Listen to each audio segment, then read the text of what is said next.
Bonjour, bienvenue sur Grandeur Nature. Sur cette chaîne, on parle de trek, de bivouac, de matériel, de trucs et astuces. N'oubliez pas de vous abonner parce que je fais une vidéo par semaine environ. Aujourd'hui, j'aimerais partager et échanger avec vous 10 points, 10 choses essentielles, les bases de la randonnée afin de démarrer sur le bon pied. Cette liste que je vais faire, ces 10 choses essentielles, c'est plutôt, disons, sur des randonnées qui seront axées sur une longue durée. Plus ou moins longue. C'est vrai que sur une randonnée à la journée, on a un petit peu des besoins qui sont différents, même si beaucoup de choses seront similaires.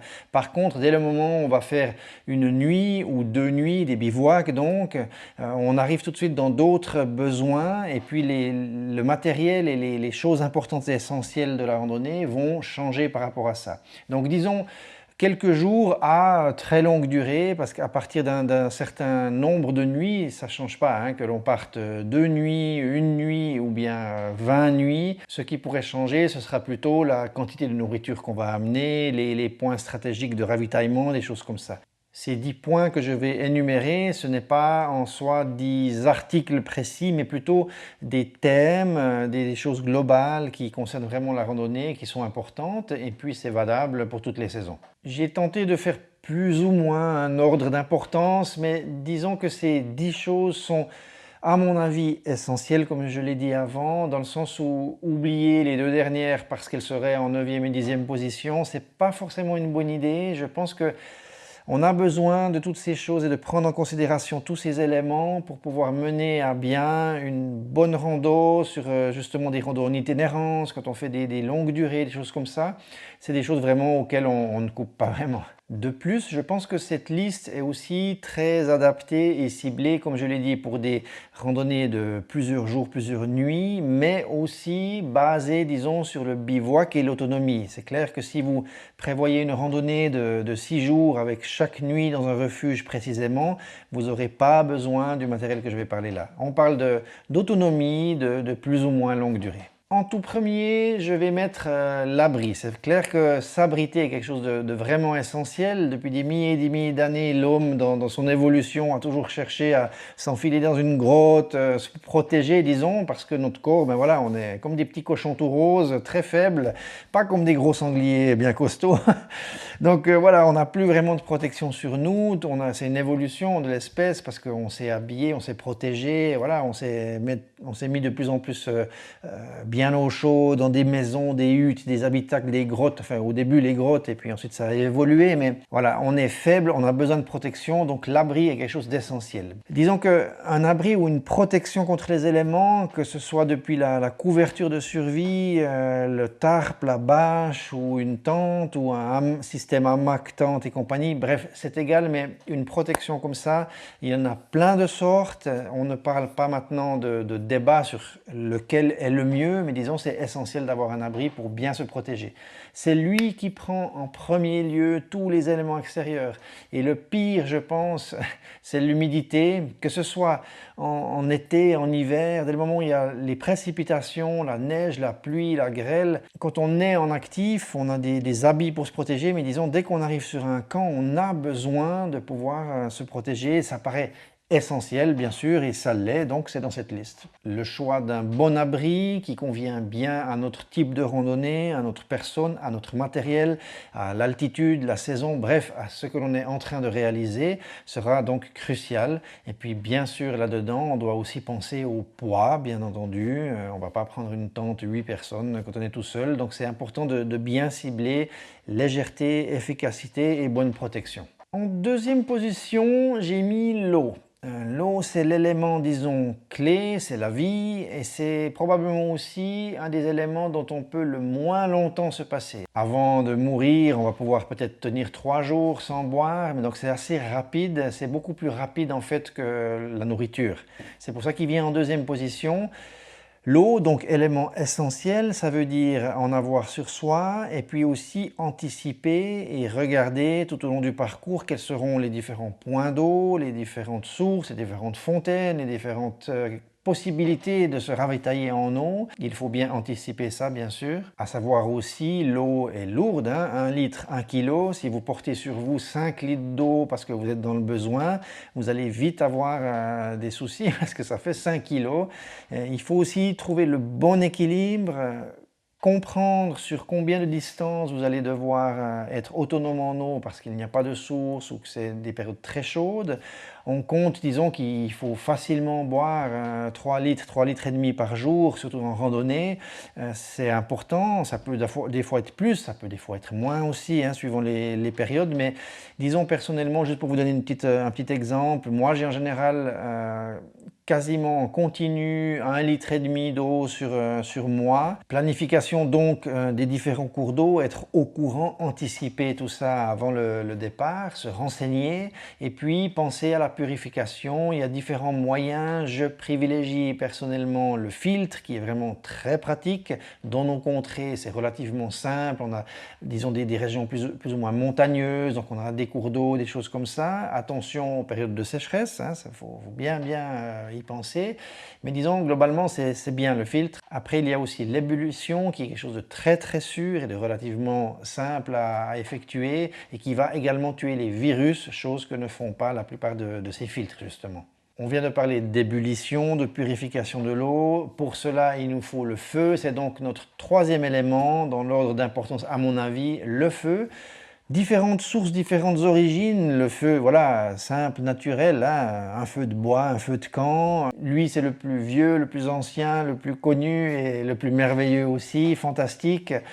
Pas toujours, par contre, possible de le faire en fonction des sécheresses, des dangers d'incendie et compagnie, des autorisations et tout. Mais disons, globalement, on trouve quand même pas mal de coins où on peut se réchauffer. Donc, source de chaleur, ça fait beaucoup de bien, de réconfort, de lumière, de protection, animaux, moustiques, etc. ou animaux un peu plus sauvages dans certaines contrées. Et puis, très facile, cuisiner, on peut tout faire, hein, sécher les habits, c'est vraiment la vie. Hein. Donc, dans l'ordre, l'abri, la boisson et puis le feu. Vous avez donc de l'eau avec vous et vous allez pouvoir la faire bouillir, soit pour cuisiner, préparer des mets, etc. ou alors, justement, comme on en a parlé, pour purifier l'eau. Pour ce qui concerne de votre randonnée longue durée, il y a un autre moyen, c'est tout ce qui est les moyens auxiliaires de faire du feu, donc avec des combustibles spécifiques, des petits réchauds. Vous pouvez avoir des réchauds à bois avec des petites brindilles, des petits bouts de bois comme ça qu'on va rajouter pour pouvoir cuire et s'occuper de sa nourriture, de l'eau et compagnie. Et puis aussi des réchauds à gaz, à pétrole, à benzine, à combustible solide, enfin voilà, à alcool. Il y a plein de sortes. De nouveau, on ne parle pas de qu'est-ce qui est le meilleur choix par rapport à vos randonnées. Il y a plein de techniques et d'avis différents là-dessus, c'est pas ça, mais voilà, il faut s'en préoccuper, avoir un bon système pour cuire de l'eau ou cuisiner, c'est important et vital dans votre randonnée longue durée. Une toute petite parenthèse, certains pratiquent la randonnée sans réchaud, ça veut dire uniquement en mangeant de la nourriture froide, soit préparée, soit qu'on met à tremper pour qu'elle gonfle et puis on peut manger comme ça. C'est quelque chose d'assez ciblé, précis, ça va à mon avis dans les mois d'été. C'est vrai que quand il fait vraiment très chaud en été, on n'est pas obligé du tout de manger chaud ni de boire chaud, hein, c'est un luxe que l'on s'offre, donc ça veut dire aussi du matériel à porter. Mais disons, pour résumer un petit peu, globalement, la plupart du temps, on part avec un réchaud, un moyen de cuisiner et puis de se faire des petits mets, du thé, du café, des choses comme ça. Vient ensuite le quatrième point qui est l'orientation. Évidemment, se perdre, c'est jamais très agréable, c'est parfois angoissant, et puis ça peut aussi nous amener dans des situations dangereuses, hein, suivant où on est. On peut se perdre à long terme, on peut en mourir, on peut se blesser, voilà. On essaye d'éviter bien sûr ces complications-là. Disons que dans nos contrées, ici, en marchant en ligne droite, on va normalement trouver une source de civilisation, quelque chose.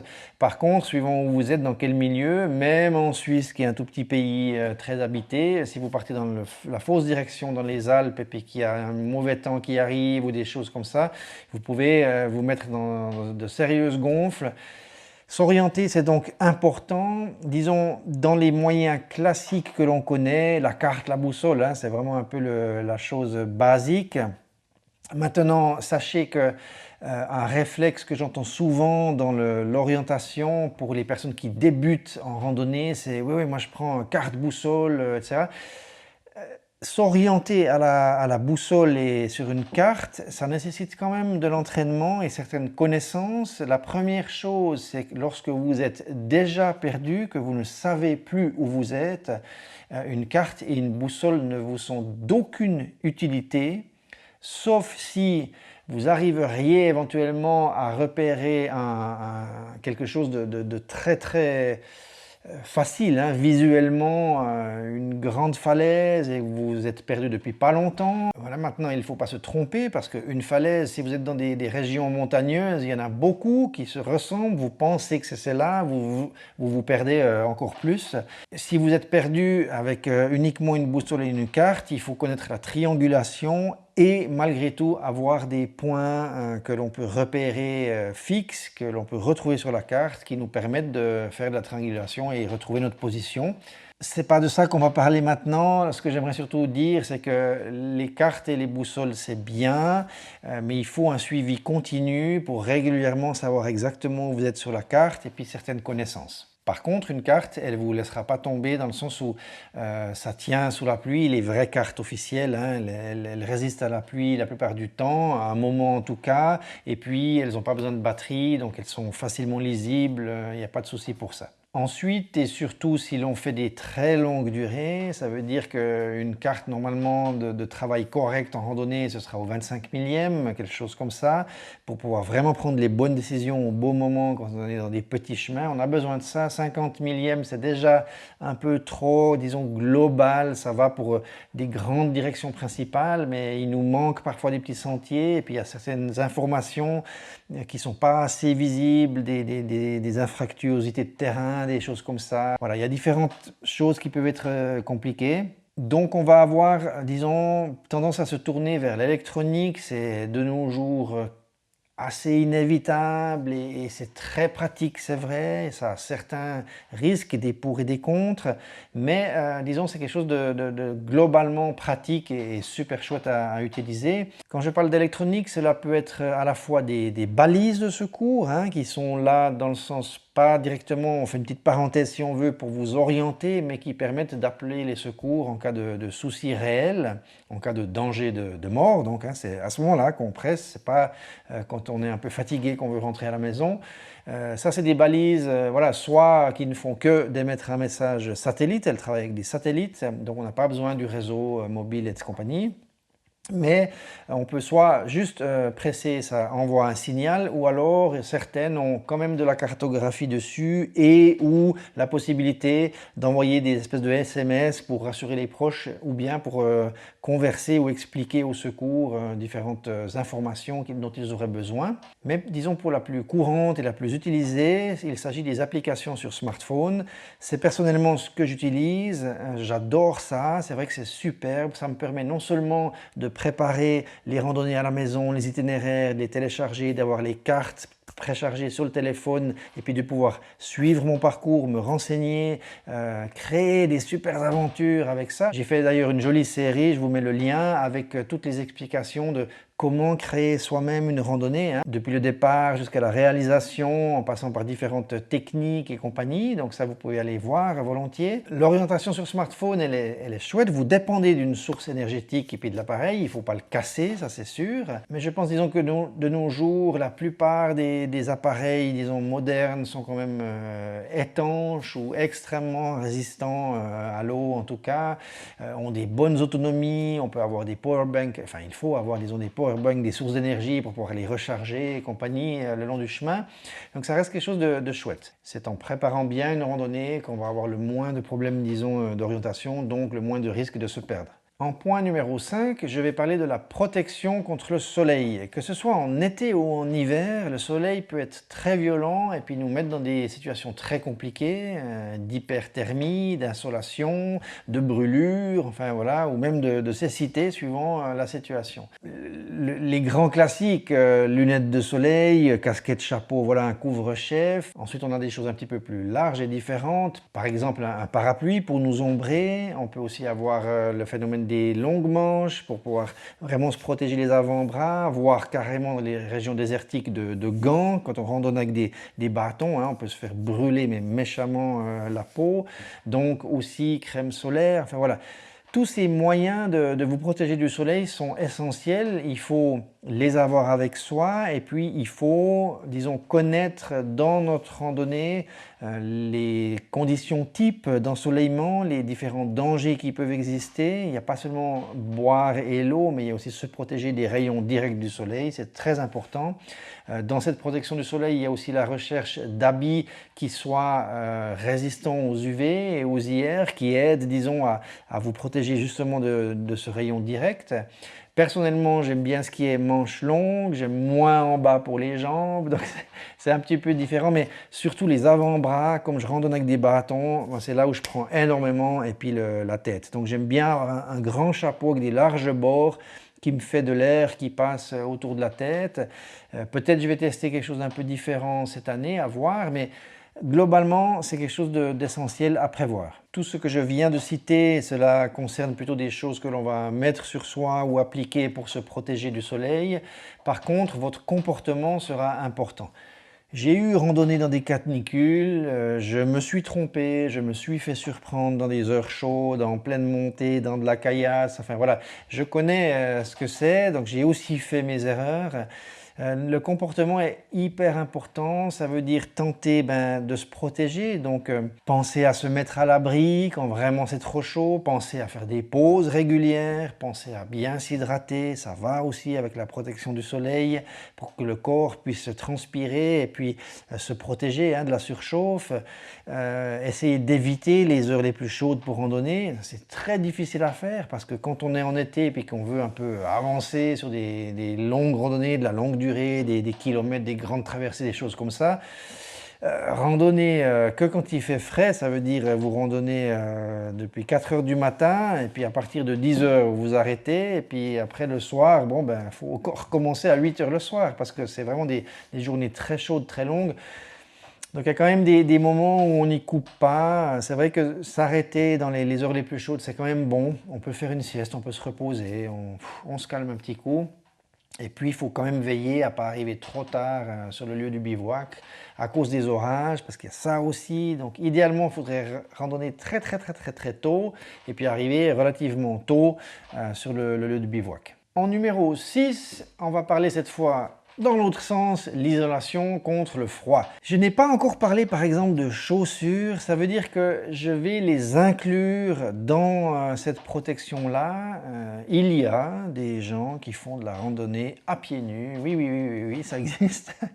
Ça existe. Bien entendu, c'est clair que les chaussures, vous me direz, c'est quelque chose d'essentiel, mais c'est globalement compris dans l'habillement et dans la protection que l'on va se mettre sur le dos pour ne pas partir à la base tout nu et à pieds nus. Donc dès ce moment-là, je considère que mettre des chaussures, ça a un effet de protection pure contre le sol pour ne pas se couper les pieds, on est d'accord, mais ça reste aussi de l'isolation et de la protection de chaleur et contre les éléments, comme le seront votre veste, votre pantalon, short et compagnie. Donc ça reste de l'habillement, c'est une coque qu'on se met pour se protéger contre les rayons du soleil comme on l'a vu avant, mais principalement à la base, directement comme ça, c'est garder son corps au chaud. Et cela touche autant les habits, les chaussures, mais aussi l'abri, le matériel de couchage, le matériel, disons, de réchauffe. Cela concerne aussi nos décisions, nos choix et notre comportement. Tout cela fait que l'on va arriver vraiment à lutter contre le froid. L'hypothermie, c'est quelque chose d'important. J'en ai parlé dans une vidéo qui concerne tous les dangers de la randonnée en long et en large. Je vous conseille vraiment d'aller la voir pour, si vous voulez être au courant un petit peu de tous les dangers que l'on peut affronter en randonnée longue durée. Qu'est-ce qui pourrait nous arriver dans le pire des cas et tout ça.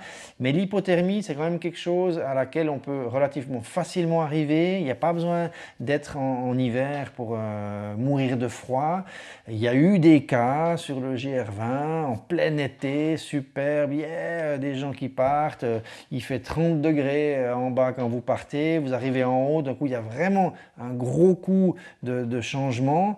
Vous êtes en t-shirt, vous n'avez pas de veste, hein, il pleut, il fait froid, le vent se lève. En montagne, ça change, c'est fort, hein. Quand on est en altitude, on peut vraiment avoir des drôles de surprises. Ça peut arriver que tout à coup il neige au mois de juillet, au mois d'août, un petit moment, mais tac, si vous êtes fatigué, vous n'avez pas mangé, vous n'avez plus d'énergie, vous êtes au bout du rouleau, vous êtes paumé, vous avez commencé à avoir peur, ça glisse, etc. Vous êtes mal équipé, il n'y a pas de veste, etc. Vous pouvez en plus vous fouler une cheville et puis vous pouvez faire une hypothermie et puis y rester. Et c'est arrivé, hein, malheureusement. Donc, ce n'est pas seulement réservé à l'hiver, ça veut dire que la protection contre le froid, elle doit être adaptée un petit peu à chaque saison. Sachez que personnellement, comme je pratique la moyenne et haute montagne en été, en randonnée aussi, j'ai en fait, même en été, j'ai toujours avec moi une micro-polaire et une micro-doudoune. Et puis une veste de pluie, coupe-vent. Donc c'est ces 3 éléments que je prends quand même parce que je sais et j'ai été surpris dans des moments vraiment difficiles.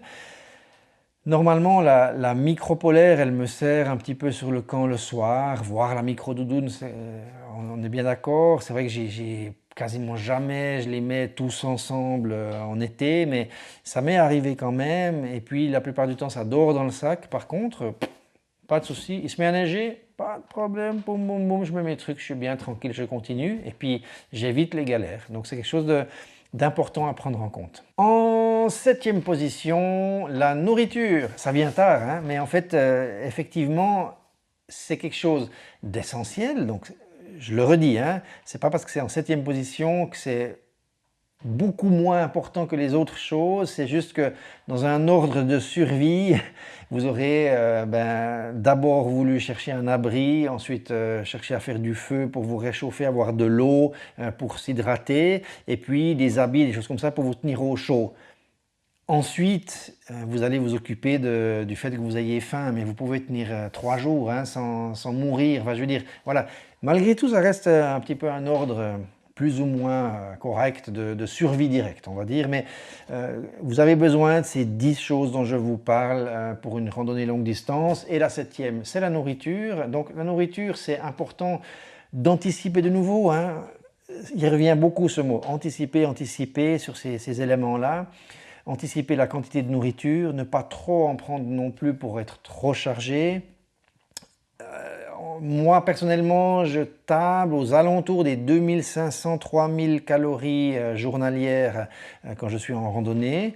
C'est un peu trop peu, bien entendu. C'est clair que sur des 2 semaines, je vais vite perdre des kilos, hein, 5-6 kilos sans problème. Normalement, dans un gaillard qui randonne 8 heures, 9 heures de marche par jour en haute montagne avec un sac à dos et compagnie, c'est 3500, 4000 calories, ou peut-être plus, je ne sais pas les chiffres exacts, mais il manque pas mal. Il manque pas mal par jour pour vraiment arriver à garder le poids dans des pareils efforts. Donc on a tendance à manger de plus en plus, hein, surtout après un certain rythme et puis une certaine période. Disons sur 3-4 jours, c'est rien. Mais quand vous commencez à dépasser 2 semaines ou vous approchez de là, on commence à sentir hein, il faut que ça carbure. Les commissions qu'on fait deviennent de plus en plus grandes. Voilà. Mais il faut faire gaffe, pas trop porter, parce qu'après c'est aussi un cercle vicieux, ça veut dire qu'on a tellement de nourriture et de réserves sur nous qu'il nous faut tellement d'énergie pour bouger et marcher que finalement, du coup, on va avoir besoin de manger pour porter notre nourriture. Donc, voilà. Il faut trouver un bon milieu pour bien avoir la pêche. C'est important quand même d'être bien nourri pour avoir des calories à brûler, parce que sinon on a des coups de mou. Ça veut dire, contre ces coups de mou, on peut avoir des snacks, c'est important aussi, des cacahuètes salées, des choses comme ça, un peu grasses, plein de calories. Hein, ça c'est brûlé, pas de souci. Pour les bourrelets, ça part, pas de souci. Mais c'est important d'avoir ça. Et puis personnellement, quand je pars sur des ravitaillements, j'ai en général un repas conséquent, par exemple un repas lyophilisé qui n'est pas trop lourd, qui reste toujours en fond de sac de nourriture. Pour le cas où je suis trop fatigué, ou j'ai un problème technique, ou je ne sais pas quoi, je n'arrive pas à faire encore ces 5 heures de marche, je suis en retard en compagnie, du coup ça va prolonger, je vais arriver dans un village après une journée de marche, j'ai plus à manger, et les magasins sont fermés, donc je dois encore attendre le lendemain, donc ça fait toute une journée en randonnant sans manger, plus je mange pas le soir, plus hein, un petit repas juste pour se caler puis arriver à tenir le coup dans des situations un petit peu compliquées, un petit repas de réserve. Mais sinon, j'ai pas 2 jours en plus de nourriture. Idéalement, disons, quand vous arrivez après 3 jours de nourriture, vous n'avez plus rien, sauf éventuellement un repas ou en tout cas des snacks, des choses qui vous restent un petit peu en réserve. Mais exagérez pas trop non plus. Le point suivant, numéro 8, ça va être une trousse de premier secours. Alors, il y a un peu tout style, il y a des personnes qui vraiment sont très minimalistes là-dessus, il y a des personnes par besoin de sécurité, par connaissance peut-être aussi, ou par peur, qui prennent des énormes trousses avec 180 000 bandages, machin, etc. Je pense que le plus important, vous êtes libre bien sûr, vous prenez ce que vous voulez en randonnée, hein, pour chaque chose, chacun est libre, en sachant que le surpoids d'un sac à dos peut vous emmener dans plus de galères et de dangers réels, physiques, de vous blesser, que quelque chose de trop minimaliste, ça peut aussi être le cas. Il faut trouver votre équilibre, votre compromis entre poids, sécurité et vos besoins réels. Il y a bien sûr tout ce qui est les médicaments vraiment spéciaux que vous auriez besoin. Voilà, vos médicaments personnels, évidemment, vous les prenez. Mais ensuite, je pense qu'il faut quand même essayer de réduire un petit peu cette peur-là. Il est inutile de prendre avec vous tout ce qu'il faut pour faire une opération à cœur ouvert si vous n'en avez pas les capacités et les connaissances. Je pense qu'à partir d'un certain degré de blessure et de difficulté, vous êtes dans le cas où il va falloir appeler des secours, où il n'y a plus grand chose à faire. Si vous avez une fracture ouverte, vous voulez faire quoi? Voilà, c'est vraiment difficile. Personnellement, vraiment je limite, je suis à 160, entre 100 et 200 grammes, disons, de pharmacie à peu près. Mais ça inclut des petites crèmes, un peu de baume du tigre, c'est tout mini, hein, c'est tout du mini parce que j'estime que dans le style de randonnée que je fais, dans les contrées où je suis, je n'ai pas besoin d'appliquer pendant 4 semaines du baume du tigre pour une blessure. Il suffit que j'aille pour 2 ou 3 jours pour m'aider, puis si ça ne va pas, je vais trouver un échappatoire, je vais pouvoir aller dans une pharmacie. La même chose, j'ai un petit peu quelques anti-inflammatoires, quelques antidouleurs pour m'aider un tout petit peu jusqu'à que je puisse rejoindre une pharmacie ou un hôpital en cas de soucis qui durerait plus longtemps. La même chose, j'ai avec moi un petit bout de bande, une espèce de bande élastique qui se colle sur elle-même si on veut, hein, qu'on peut réutiliser, mais j'en ai pas un gros rouleau comme ça qui pèse 150 grammes. J'en ai de quoi faire en fait 3 fois le tour de ma cuisse ou 1,5 fois le tour du torse. Ça veut dire pour aider à tenir un pansement compressif par exemple, si vraiment je m'étais fait une grosse blessure, donc j'ai après une bande de gaz, une sèche, une humide, du désinfectant, je peux faire une compresse, mettre une bande, un truc comme ça, puis ensuite je vais aider par-dessus, par exemple avec le bœuf ou quelque chose pour compresser, essayer de comprimer, des choses comme ça. Et puis j'ai du tape par exemple qui permet de faire un bon pansement, mais vraiment quelque chose qui tient, qui est méchant, hein, ça tient bien, qui peut aider à faire ce pansement compressible en cas de grosse coupure. Voilà, c'est des petites choses que j'ai qui permettent de subvenir au premier secours, mais sans avoir vraiment une panoplie complète, c'est vrai. En résumé, ce que vous estimez avoir besoin, sans exagérer, mais surtout que chaque chose qui est dans la pharmacie, vous sachiez l'utiliser. En point numéro 9, la lumière. Alors, évidemment, c'est quelque chose à adapter en fonction des randos que vous faites, en fonction de la saison aussi, mais que vous soyez dans le désert ou en haute montagne, en été ou en hiver, une source de lumière est quelque chose quand même d'important qui, sur des randonnées, cette fois je pourrais même rajouter à la journée, pas seulement la longue durée de plusieurs jours, nuits et compagnie, sera à mon avis essentiel et bien d'avoir. Je m'explique.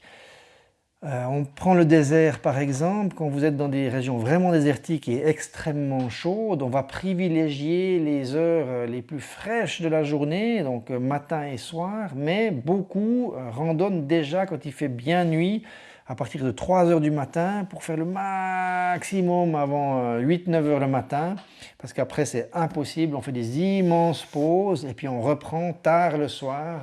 Donc ça veut dire qu'on va avoir pas mal de randonnées avec des heures de nuit, voire carrément inverser plus ou moins les cycles, ça arrive hein, dans certaines régions vraiment désertiques très chaudes. Donc dès ce moment-là, vous allez avoir besoin de plus de lumière et puis il faudra adapter pour avoir une autonomie plus longue avec les batteries, un système de recharge, etc. etc. Dans ce cas-là, par exemple, il se pourrait que justement le panneau solaire soit merveilleux parce que pendant toutes les heures les plus chaudes, pendant des heures, vous allez dormir, vous protéger dans des lieux choisis et précis et puis faire recharger votre power bank comme ça. Maintenant, pour tout ce qui est des randonnées, de nouveau à adapter, en hiver, les journées sont plus courtes, donc on pourrait plus facilement se trouver à randonner de nuit ou alors finir dans la pénombre ou simplement, au lieu d'arriver à 6 heures le soir sur le camp et puis d'avoir encore 4 heures de lumière en été, donc vous montez votre tente, vous cuisinez, tout ça à la lumière du jour. En hiver, vous arrivez sur le camp et puis il fait déjà nuit, vous faites le montage parfois à la frontale et puis vous allez beaucoup plus utiliser des batteries. Donc cette source lumineuse, sa puissance et son autonomie sont à adapter en fonction des saisons, mais avoir quelque chose, même une toute petite lampe de poche avec une petite batterie, c'est utile. Et puis c'est mieux, disons, que d'avoir uniquement votre smartphone pour vous éclairer. Ça peut aller juste pour vous aider comme ça, un petit coup, mais ce smartphone, vous en avez peut-être besoin pour appeler les secours, si vous commencez à vous perdre, pour vous orienter. Donc c'est mieux de garder ses batteries à lui pour cette occasion-là, pour les secours et pour s'orienter, plutôt que juste pour s'éclairer sur le chemin. Donc une petite lampe de poche ou une source lumineuse, c'est bien à avoir. En tout cas, moi personnellement, je privilégie les frontales qui me permettent d'avoir les mains libres pour aller avec les bâtons, se tenir, grimper et compagnie.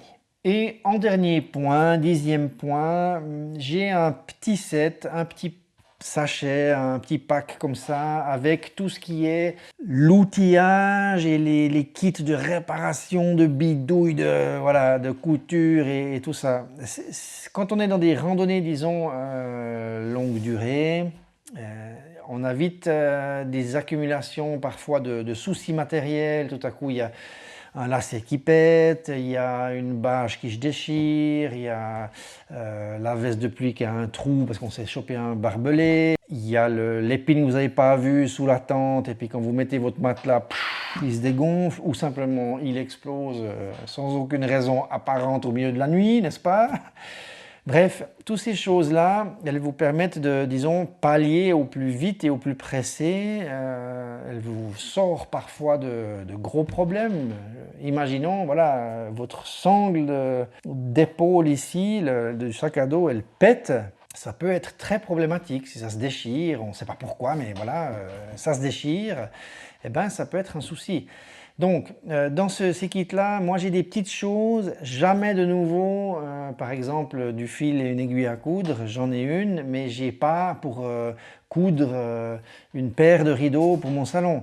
C'est juste pour pouvoir, disons, réparer sur 5 cm en faisant 2 passages forts, bien serrés, bien costauds, ma sangle de sac à dos. Donc j'ai du scotch un peu MacGyver comme ça, hein, du duct tape comme on appelle, tissu comme ça, très collant, très fort, très costaud, qui peut vous permettre de réparer même un bâton de marche en faisant une petite ligature, un système, un machin comme ça. Ensuite, j'ai de la super glue, un mini micro petit tube. J'ai aussi en fait du fil dentaire avec une aiguille. C'est un fil très costaud, un peu poissé, qui tient bien sur les habits, qui vous permet de faire les chaussures, le cuir, les attaches de la tente. Enfin voilà, c'est très pratique. Les patchs des matelas, comme on en a parlé avant, hein, c'est des espèces de tacons avec ou sans colle qu'on peut appliquer directement. J'ai du scotch Dyneema pour réparer la tente. Et puis j'ai un petit peu peu de ficelle, un petit peu de coton, mais du style j'ai 1 mètre et puis j'ai 5 ou 6 mètres de petites cordelettes Dyneema, c'est du 2,5 mm. Ça pèse rien du tout, hein, mais ça me fait une ligne pour sécher les habits, pour arrimer la tente s'il fallait, pour suspendre mon sac de nourriture si je suis dans un coin où il y a des renards ou des rongeurs qui pourraient vouloir venir dans la tente pour manger les choses. Donc voilà, c'est un petit pack, un petit set de réparation et c'est bien pratique et puis ça peut vous aider dans certaines situations, ça c'est sûr. Voilà tout le monde, on a fait disons le point sur ces 10 choses qui me paraissent essentielles pour les bases de la randonnée, globalement parlant. J'espère que cette vidéo vous a plu, vous a appris 2-3 choses. Merci de mettre un petit pouce bleu, ça m'aide beaucoup. Et puis surtout, n'oubliez pas de vous abonner, activer la cloche pour être mis au courant des sorties. Je fais une vidéo par semaine avec plein de choses, des aventures, des trucs et astuces, de la revue matérielle, il y a un petit peu de tout, il y en a un petit peu pour tout le monde. J'espère en tout cas. Et d'ici là, bonne rando. Oui, pardon, il y a le confinement pour certains, donc courage. On se tient les pouces, restez forts. On va s'en sortir. Il me semble que ça fait bientôt une année que je dis ça. Donc, allez, on y fout. On reste solidaire. Lâchez rien, lâchez rien, lâchez rien. Et puis, à tout bientôt pour de nouvelles aventures. Ciao, bye bye.